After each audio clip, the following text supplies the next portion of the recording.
Hi, my name is Chris Bohjalian, and my new novel is The Sleepwalker. For a book like this, it meant understanding, first of all, parasomnia and all of the different kinds of parasomnias that exist. What are the triggers? What causes them?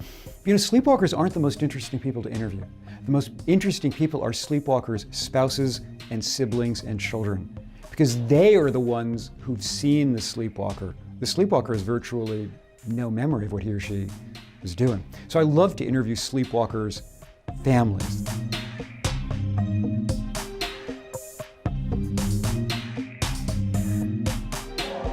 I felt very close to Liana, and she's an amateur sleuth in many ways. Stoner detective. Stoner detective.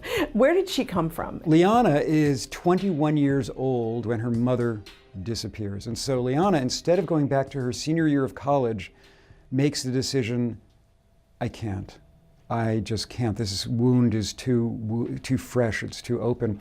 And so she stays home to care for her grieving father and her 12-year-old kid sister. She becomes the caregiver. She's weirdly autobiographic. Is she? There is so much of me in Liana. I remember when my father was dying, my aunt said to me, "Thank God my brother had you, the daughter he never had." And also, like Liana, I was an aspiring magician. All of the tricks that Liana does in The Sleepwalker were part of my set as a teenager. All of the patter that she does, except for the, enchantress harem stuff, was, part of my routine. Those are the tricks that I did at kids' birthday parties all the time. So that's how I found Liana. I just found Liana inside me. And patter was a whole new term for me. I didn't know that was the narrative structure for a magician is called patter.